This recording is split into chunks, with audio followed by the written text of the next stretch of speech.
terrorists that want to deal with FBI, he's the face, basically.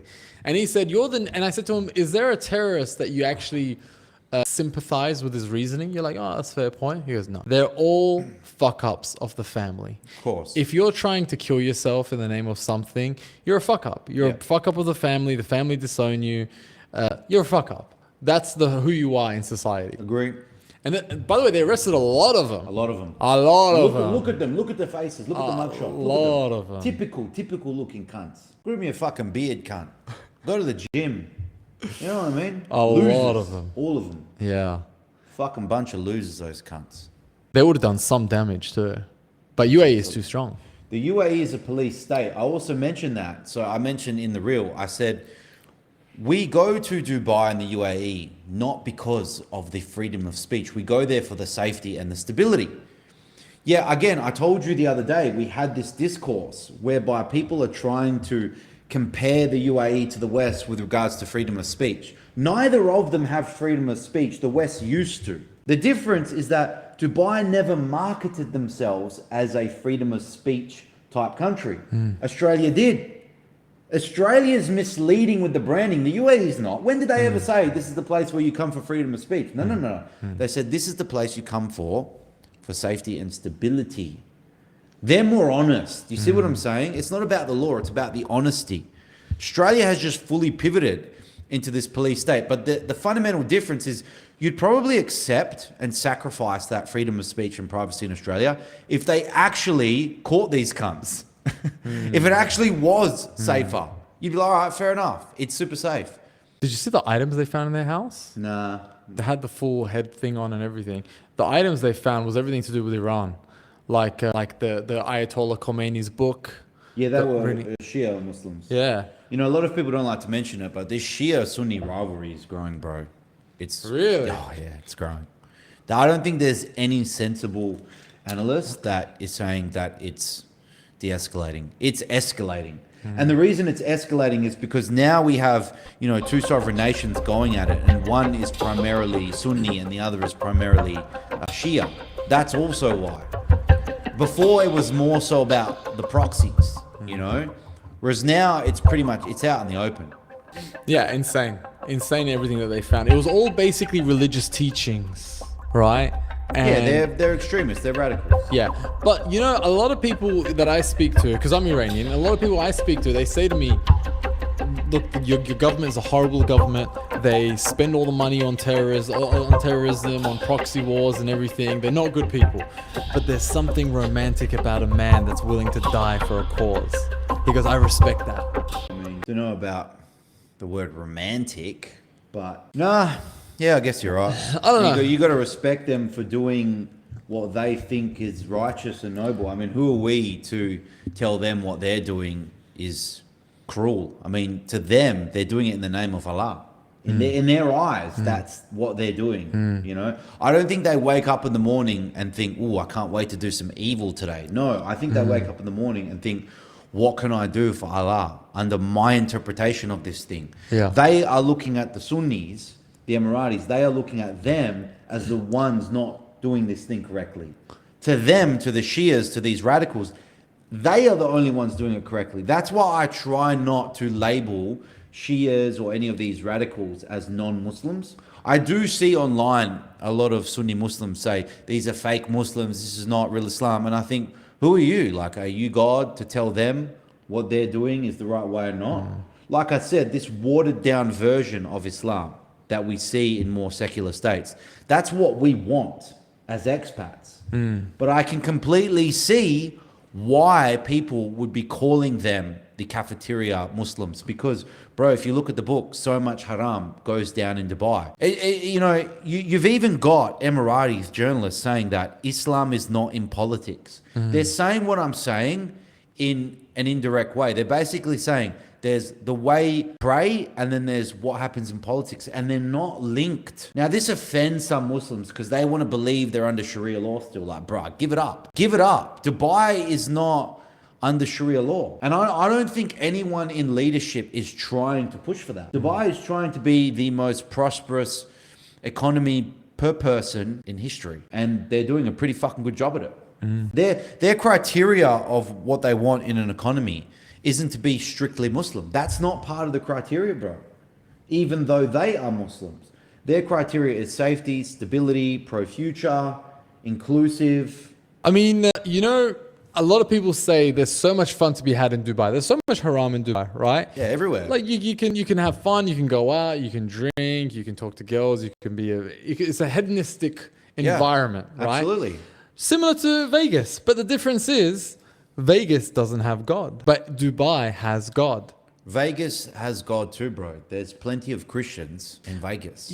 Look, it's not cool to be religious in the West, right? But in Dubai, it's not cool to not be religious. Nah, bro, there's a lot of diehard Christians in the US. You haven't lived there. I've lived in the USA. I know, bro. They approach me. I lived in New York. The evangelicals. Oh, you lived in I lived in New York for 12 months. Is that living? 12 months? Yeah, Yeah? of course, I bro. lived in New Anything York. more than 100 days, you've lived there. Gramercy, 18th to 3rd. You know? So, but then again, New York is a very different place. Everyone's got, their transgender dogs and shit. You know what I mean? But, bro, I find Miami and Dubai to be super similar, eh? Really? Yeah, in terms of culture. If you're talking about that side of Dubai, the expat side of Dubai, not where I typically would spend time in Dubai, in Nad Al Sheba and those areas, the more sovereign areas. But, the DIFC, the Business Bays, the Palm, that Miami, New York, I mean, culturally speaking, very fucking similar. Very similar. No one's out and about in a nightclub drinking, smoking shisha, doing the hedonism, and then talking about Allah. No one is. Come on. Or God, for that matter. Nothing godly is happening in these nightclubs.